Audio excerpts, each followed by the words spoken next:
Hello everybody, स्वागत है आप सबका हमारे यूट्यूब चैनल पर।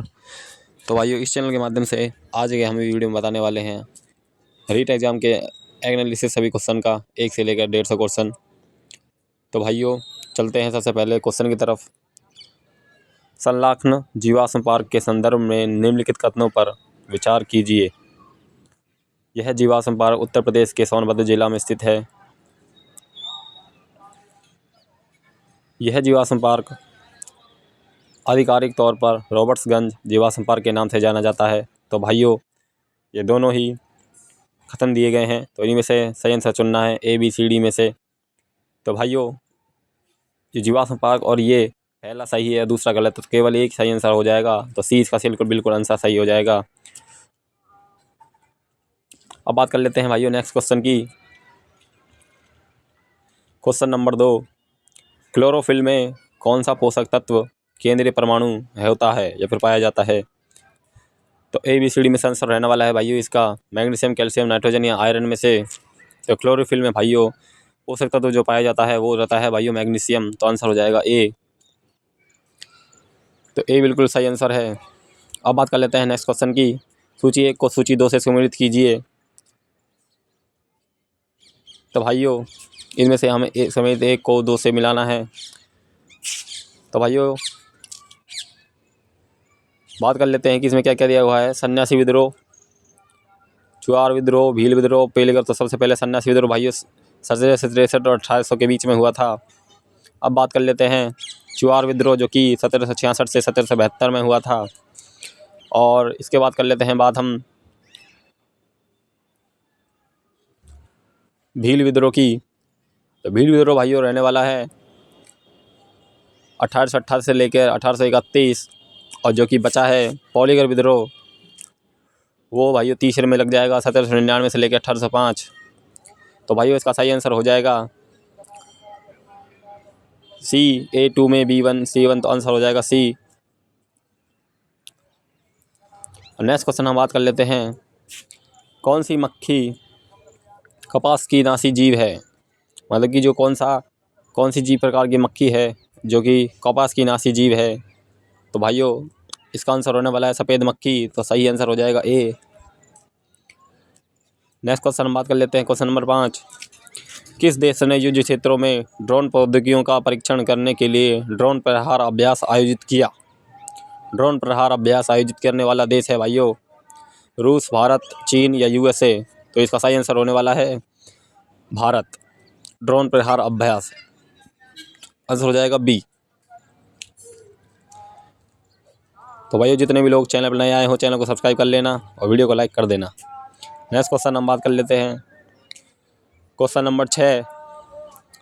निम्नलिखित घटनाओं पर विचार करो तथा इन्हें सही कालानुक्रम में व्यवस्थित कीजिए। सबसे पहले से लेकर आखिरी गतिविधि तक, मतलब कि पहली कौन सी हुई है फिर आखिरी कौन सी हुई है, ऐसे।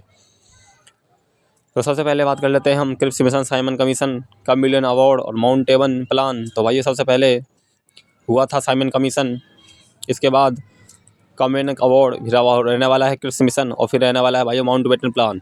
2 3 1 4। तो इसका सही क्रम है भाइयों 2 3 1 4। तो आंसर रहने वाला है A। बिल्कुल सही आंसर हो जाएगा क्वेश्चन नंबर 6 का।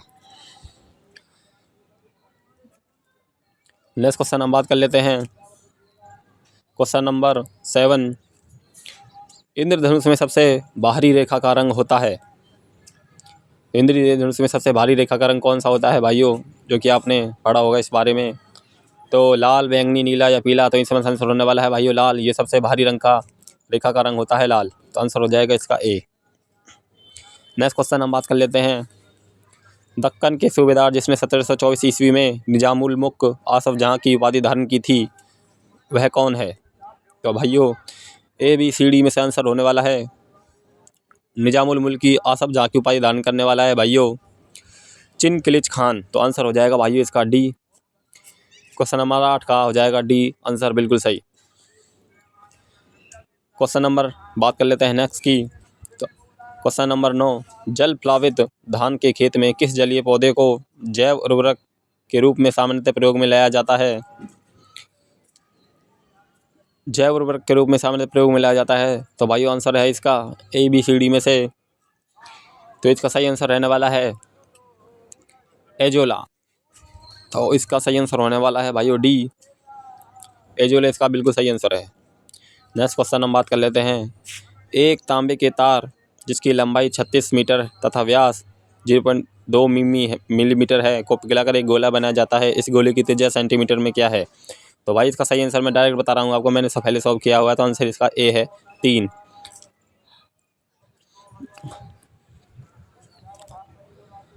नेक्स्ट क्वेश्चन हम बात कर लेते हैं क्वेश्चन नंबर 11। अगर मैं भाइयों सॉल्व करके दिखाता तो आपको बहुत टाइम लग जाता, वीडियो बनाने में बहुत बड़ी हो जाती, इसलिए मैं डायरेक्ट पहले ही कर लिया है और सॉल्व कर दिया है। अब बात कर लेते हैं क्वेश्चन 11 की। वह व्यक्ति जो अस्थायी या फ्रीलांस के तौर पर कार्य करता है, विशेष अनौपचारिक आवश्यकता आधार पर नियुक्त स्वतंत्र ठेकेदार होता है, इन्हें कहा जाता है। तो आंसर रहने वाला है भाइयों गिग वर्कर्स। तो आंसर हो जाएगा इसका बी। नेक्स्ट क्वेश्चन हम बात कर लेते हैं क्वेश्चन नंबर 12। सूची 1 को सूची 2 से सम्मिलित करो। ये क्वेश्चन भाइयों इसमें बहुत आए हैं कि सूची 1 को सूची से सम्मिलित करो। तो पर्यावरण, दर्या और अवस्थिति बताते हैं कहाँ है ये दर्रा, कौन कौन सी जगह पर स्थित हैं। तो भाइयों सबसे पहले बात कर लेते हैं बारालाचा, जो कि है हिमाचल प्रदेश। लिपू लेक है भाई उत्तराखंड में। नाथुला रहने वाला है भाइयों अपना सिक्किम में। और लिखा पानी रहने वाला है भाइयों अपना अरुणाचल प्रदेश में। तो इसका सही सीक्वेंस बन जाएगा भाइयों 3 1 4 2 3 1 4 2। तो आंसर हो जाएगा भाइयों इसका बी, बिल्कुल सही आंसर हो जाएगा। अब बात कर लेते हैं नेक्स्ट क्वेश्चन की। Question number 13। हाल ही में लॉन्च की गई पुस्तक द वर्ल्ड आफ्टर गाजा के लेखक कौन है? द वर्ल्ड आफ्टर गाजा के लेखक कौन है? ए बी सी डी में से आंसर होने वाला है भाइयों इसका पंकज मिश्रा, जिन्होंने द वर्ल्ड आफ्टर गाजा के को लिखा है। तो पंकज मिश्रा आंसर सही हो जाएगा। Question number 14। भारतीय संविधान के किस अनुच्छेद के तहत लोकसभा में एंग्लो इंडियन समुदायों के प्रतिनिधित्व का प्रावधान किया गया है? तो एंग्लो इंडियन समुदाय के प्रतिनिधित्व का प्रावधान किस अनुच्छेद में है? तो भाइयों इसका सही आंसर रहने वाला है अनुच्छेद 331। तो इसका सही आंसर हो जाएगा भाइयों सी, अनुच्छेद 331। Question number 15। निम्नलिखित में से विश्व का सबसे बड़ा नदी द्वीप कौन सा द्वीप है? कौन सा नदी द्वीप सबसे बड़ा द्वीप है? तो आंसर रहने वाला भाइयों माजुली द्वीप। तो आंसर होने वाला है भाइयों इसका सी। अब बात कर लेते हैं भाइयों, चलते हैं नेक्स्ट क्वेश्चन की तरफ। Question number 16। दो भाइयों की वर्तमान आयु का अनुपात 1:2 है तथा 5 वर्ष पहले यह है अनुपात 1:3 था। 5 वर्ष पश्चात उनकी आयु का अनुपात क्या होगा? तो सही आंसर है भाइयों 3:5। मैंने पहले ही बताया है आपको, मैंने पहले से ही सॉल्व किए हुए क्वेश्चन ताकि वीडियो बड़ी ना हो, इसलिए आंसर हो जाएगा भाइयों बी। मैं केवल आपको आंसर बता रहा हूँ। किस राज्य ने अपने प्रदर्शन के आधार पर सभी राज्यों केंद्र शासित प्रदेशों में से नीति आयोग के सतत विकास लक्ष्य भारत सूचकांक 2020 में सर्वोच्च स्थान प्राप्त किया है? किस राज्य ने? तो आंसर रहने वाला भाइयों सी, केरल, जिसने सर्वोच्च स्थान प्राप्त किया है। Next question. निम्न में से कौन भारत के संविधान की प्रारूप समिति के सदस्य नहीं थे? तो इनमें से भाइयों बताना है कौन प्रारूप समिति के सदस्य नहीं थे। तो टी कृष्णाचारी प्रारूप समिति के सदस्य नहीं रहे, और इसके अलावा के एम मुंशी, गोपाल स्वामी अयंग, ये सभी रहे हैं। इन सबको छोड़कर के संथानम, जो कि आंसर सही होने वाला है डी, ये प्रारूप समिति के अध्यक्ष नहीं रहे और सभी रहे हैं। Question number 19। विदलकारी किस व्यवसायी वर्ग को कहा जाता था? विदलकारी किस व्यवसायी वर्ग को कहा जाता था? तो आंसर रहने वाला है भाइयों बैंत का काम करने वाले। आंसर हो जाएगा बी। निम्नलिखित में से कौन श्रमिक है? तो आंसर होने वाला है भाइयों मोची, कॉबलर। निम्नलिखित में से कौन सा युग्म सुमेलित नहीं है? अच्छा, जो कि सुमेलित नहीं है वो बताना है, जो कि रॉन्ग है। पर्वतीय वन चिनार सही है। उष्णकटिबंधीय तटीय एवं दलदली वन सुंदरबन सही है। उष्णकटिबंधीय पर्वतीय वन ये भी शीशम, ये भी सही है। तो आंसर हो जाएगा भाइयों जो कि मिला नहीं खाता है। उष्णकटिबंधीय सदाबहार एवं अर्ध सदाबहार वन में खजूर नहीं आते हैं भाइयों। तो आंसर हो जाएगा भाइयों इसका सही B. Next question, question number 22। Indira Gandhi राष्ट्रीय मुक्त विश्वविद्यालय इग्नू की पहली महिला कुलपति के रूप में किसे नियुक्त किया गया है? तो भाइयों इसका सही आंसर होने वाला है ABCD में से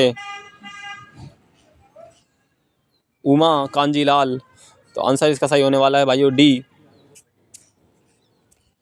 नेक्स्ट क्वेश्चन बात कर लेते हैं। मैंने पहले कहा था ये मिलान वाले क्वेश्चन बहुत आए हैं इस बार, और बता रहे हैं कि इस बार टफ पेपर भी आया है। सूची 1 को सूची 2 से सम्मिलित करो। तो यकृत, मलाशय, छोटी आंत और बड़ी आंत। यकृत मिल जाएगा भाइयों पित्तरस का स्राव करने में, सबसे पहले 2। इसके बाद मलाशय है भाइयों मल विसर्जन में 1। छोटी आंत भाइयों पाचन पूर्ण करने में, और बड़ी आंत भाइयों जल का अवशोषण करने में। तो सही सीक्वेंस बन जाएगा 2 1 4 3। तो इसका सही आंसर होने वाला है भाइयों पहला ही A। तो इसका सही आंसर होने वाला है A 2 1 4 3।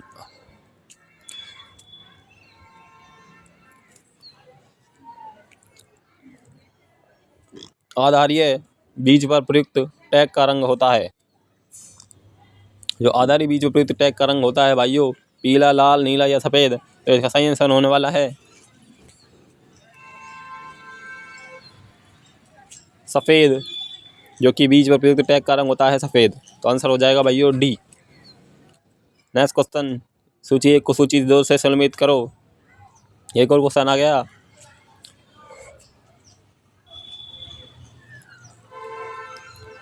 तो भाई इसमें हमको मिलान करना है कौन कौन सी कर्क रेखा मकर रेखा ये कहाँ कहाँ मिलती हैं। तो सबसे पहले A अंटार्कटिका वृत्त 66.5 डिग्री दक्षिण में, कर्क रेखा 23.5 डिग्री उत्तर में, मकर रेखा रहने वाली है 23.5 डिग्री दक्षिण में, और आर्कटिक वृत्त रहने वाला है भाई 66.5 डिग्री उत्तर में। तो इसका सही आंसर बनेगा 4 1 2 3।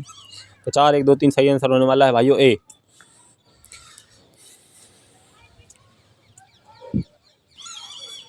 अब बात कर लेते हैं नेक्स्ट क्वेश्चन की।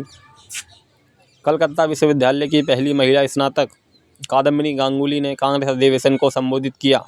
किस वर्ष में किसने संबोधित किया था भाइयों कादम्बिनी गांगुली ने? तो भाई इसका सही आंसर होने वाला है ABCD में से। तो इसका सही आंसर है 1890। तो आंसर हो जाएगा A 1890 में। नेक्स्ट क्वेश्चन बात कर लेते हैं। बर्फ से जमी हुई झील में मछलियां जीवित जैसे रहती हैं, कैसे रहती हैं? सॉरी, मछलियां जीवित कैसे रहती हैं? तो ABCD में से बर्फीली सतह के नीचे का जल 4 डिग्री सेल्सियस पर रहता है। तो यही सही आंसर रहने वाला है A।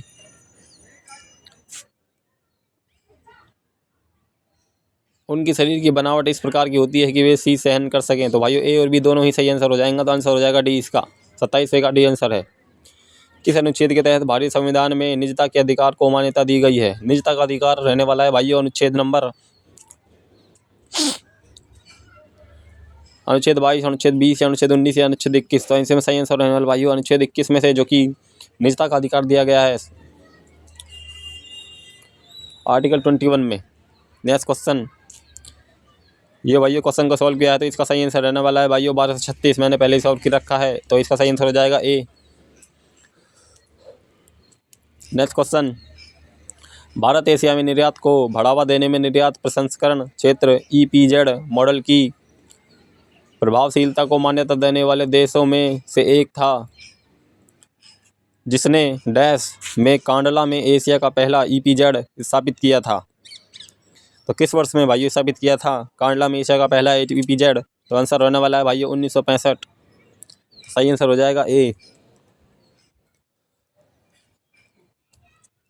नेक्स्ट क्वेश्चन हम बात कर लेते हैं। तो भाइयों ज़्यादा से ज़्यादा वीडियो को, जितने भी लोग देख रहे हैं, ज़्यादा से ज़्यादा वीडियो को लाइक करना, अपने दोस्तों को शेयर कर देना, और ऐसे ही वीडियो के लिए भाइयों हमारे चैनल को सब्सक्राइब करो। और क्या क्या कट ऑफ रहेगी इसके लिए भी अगर आपको नोटिफिकेशन चाहिए, वीडियो तुरंत चाहिए, तो भाइयों वीडियो चैनल को सब्सक्राइब कर दो, नोटिफिकेशन ऑन कर दो।